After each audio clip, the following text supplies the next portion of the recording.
हम औरतों का ज़्यादातर टाइम किचन में गुजरता है। हर औरत चाहती है कि उसका किचन खूबसूरत हो और इसको खूबसूरत बनाने के लिए वो अपने रिसोर्सेज के अकॉर्डिंग कुछ ना कुछ खर्च करती रहती है। लेकिन इसके साथ साथ हमें अपने किचन में चेंजिंग्स भी करते रहना चाहिए, क्योंकि इससे एक तो ये हमारे किचन की लुक भी चेंज हो जाती है और हमारा माइंड भी फ्रेश हो जाता है। तो आज के इस वीडियो में मैं अपने किचन की क्लीनिंग के साथ साथ थोड़ी बहुत ही किचन में चेंजिंग करूँगी, तो देखिएगा मेरे व्लॉग को एंड तक।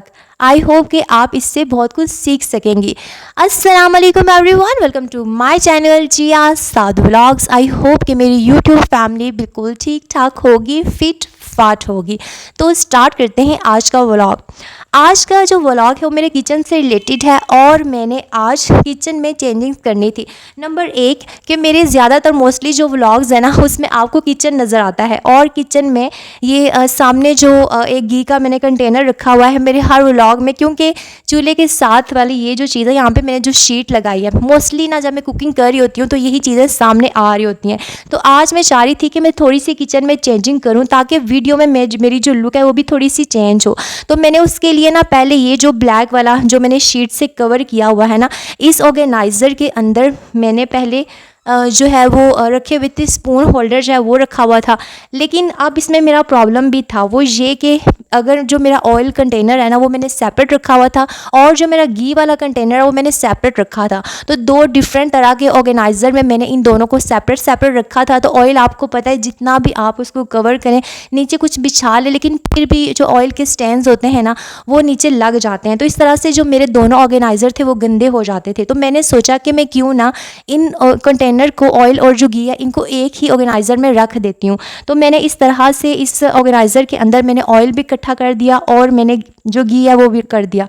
लेकिन उसके साथ ही जो मेरा फ्लावर वाला पॉट्स था ना ये मैंने रखा उनके दरमियान में। तो वहाँ पर ना ये सूट नहीं कर रहा था, क्योंकि जो इसके नीचे वाला जो कप था ना रेड कलर वाला जो बहुत प्यारा सा एक वेस की लुक दे रहा है वो छुप जा रहा था, वो इतना क्लियर नहीं हो रहा था। तो मैंने सोचा कि ये मैं बाहर रखती हूँ और इसके साथ साथ ना यहाँ लगे हाथों मैंने मसाला रैक जो है, क्योंकि मैंने आज किचन की डस्टिंग भी करनी थी। आपको पता है कि ना हमें किचन की डीप क्लीनिंग के लिए तो टाइम चाहिए होता है, लेकिन अगर इस तरह से ना हम अपनी डेली रूटीन में हम डेली तो मसाला रैक या इन चीज़ों को अगर साफ़ नहीं कर सकते, लेकिन 1 या 2 दिन के बाद आपको लाजमी करने चाहिए। और आपको पता है कि अगर आप 2 दिन ना करें ना, तीसरे दिन खुद ही आपको इसके ऊपर डस्ट नज़र आना शुरू हो जाती है। तो जब आप दूध बॉयल कर रहे हो किचन में, आपके बर्तन वगैरह वॉश हो, कोई और काम किचन में ना हो जिसमें आपने अपने हैंड यूज़ करने हो, यानी कि आपको रोटियां ना बनाना पड़ रही हो, आपको सब्ज़ी वगैरह ना कटिंग करनी पड़ रही हो, तो ऐसा कोई काम जो कि आपने जस्ट चूल्हे पे देगची को रखना है और दूध ने खुद ही बॉयल होना है, तो तब आप अपने हैंड्स को डस्टिंग के पर्पज़ के लिए यूज़ कर सकती हैं।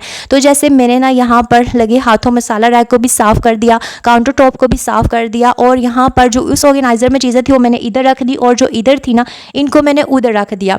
तो इससे क्या हुआ कि मेरे जो किचन की जो लुक है ना वो थोड़ी सी चेंज हो गई है। आप भी ना ज़रूरी नहीं कि अब हम किचन को हमने चेंज करना है तो हम नई से नई चीज़ें जो है वो ख़रीद कर लाएँ और उससे अपने किचन को खूबसूरत बनाएं। हाँ, अगर अल्लाह ताला ने तौफीक दी है, मेरी वो सिस्टर जो ईजीली सारी चीज़ें अफोर्ड कर सकती हैं, जो अपने किचन के काउंटर टॉप पे मसाला रैक को जो है वो चेंज करने, मतलब कि जो मंथली तो है नहीं, 6 माह बाद, साल बाद, 2 साल बाद ऐसे उसको चेंज करना पसंद करती हैं, उनको अल्लाह ताला ने मतलब इतना दिया है तो वो तो करें। लेकिन हम जैसी जो मिडिल क्लास वाली हाउस वाइफ होती हैं ना, तो हमें मतलब कि हम इतना चीज़ें अफोर्ड नहीं हम कर सकती, तो हम इस तरह से चीज़ों को आगे पीछे करके भी अपने किचन की जो लुक है ना वो डिफरेंट कर सकती हैं। अच्छा, यहाँ पर ना मैंने आपके साथ शेयर करना था अपने फ्रिज के बारे में ना, मैंने आपके साथ एक टिप शेयर करनी थी। ये आप ना पैकेट देख रहे होंगे, इसके अंदर जो है ना ये मेरी एडहेसिव शीट्स जो है वो जो पीसीस बचे थे वो पड़े थे। अगर आपने मेरे प्रीवियस व्लॉग देखा है तो उसमें आपको याद होगा कि मैंने अपने किचन का मेकओवर किया था इस तरह की शीट्स लगाकर। तो ये जो कुछ पीसीस है ना शीट्स के, ये बच गए थे और मैंने इनको इस तरह से पैकेट में डालकर रख दिया था कि क्योंकि ये ना मैंने कहा मुझे फ्यूचर में कभी भी काम आ सकते हैं और इस तरह की चीज़ें जो आपके काम आ सके मैं इनको संभाल देती हूँ, मैं बिल्कुल भी वेस्ट नहीं करती, क्योंकि ये साइज़ ना कोई इतने छोटे भी नहीं थे कि मैं इनको फेंक देती। तो यहाँ पर ये मैंने आपके साथ शेयर किया था कि ये जो फ्रिज है ना, ये मेरे कोलीग ने मतलब उनके पास ये पुराना था, उन्होंने न्यू ले लिया था, तो पुराना उन्होंने मुझे दे दिया था।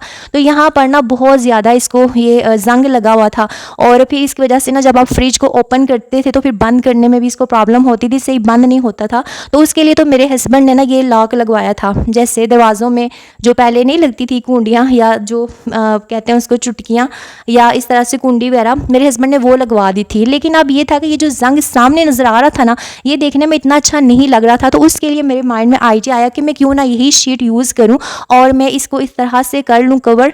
ये देखें, ये मैं आपसे कह रही थी, ये वाली ना हमने चुटकी कुंडी लगाई है।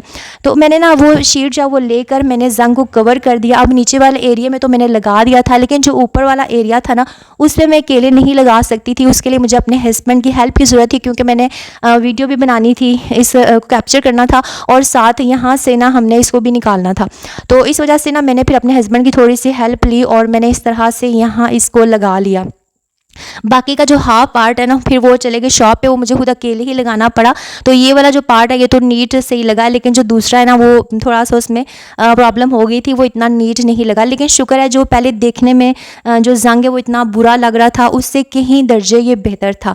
अच्छा, ये ऊपर से यहाँ से ना ऊपर आपको पता है ये वाला एरिया जो है ना, ये इतना वेट होता है। मेरे हस्बैंड ने तो यहाँ पे कोल्ड ड्रिंक्स रखी हुई हैं काफ़ी। यहाँ पे ना ये इतना वेट एरिया होता है कि यहाँ पर अगर आप ऊपर लगाएं ना, तो ये जो शीट है ये टिकती नहीं है। तो इस तरह से ना मैंने किया था। और मेरी वो सिस्टर जिनके पास इस तरह की शीट्स घर में बच जाती हैं, उसको संभाल के रख दिया करें, आपके किसी भी काम आ सकती हैं। कोई भी ऐसा ऑर्गेनाइज़र जो पुराना हो गया है, ख़राब हो गया है, आप उसके ऊपर ये शीट यूज़ करके ना तो उसको दोबारा से आप नया बना सकती हैं। तो मैं फिर इन कामों से फ्री हो गई थी। किचन की मेरी जो क्लीनिंग है वो भी हो गई थी, मैंने चेंजिंग भी कर ली थी, मैंने फ्रिज का जो प्रॉब्लम था उसको भी सॉल्व कर दिया था। तो अब यहाँ पर मैं बना रही थी चिकन पुलाव। झटपट से मैंने चिकन पुलाव बना लिया, और ये ना बहुत ईजी और झटपट सी रेसिपी है। वैसे मैं तो कहती हूँ समर सीज़न है तो इस तरह की ना झटपट रेसिपीज़ हमें ट्राई करते रहने चाहिए। अच्छा, मैं ना जो लेयर्स वाली बिरयानी होती है मैं बहुत कम बनाती हूँ। जब हस्बैंड कहते हैं ना कि बिरयानी बनाओ, तो मोस्टली मैं चिकन पुलाव बनाती हूँ, क्योंकि वो जो लेयर वाली बिरयानी होती है ना, उसका मेरे साथ एक्सपीरियंस जो है ना वो इतना अच्छा नहीं गया। तो यहाँ पर ना मैंने अपनी प्लेट बना ली थी, और मैं आजकल ना डाइटिंग के मूड में थोड़ा कम खाती हूँ। अल्लाह हाफिज़।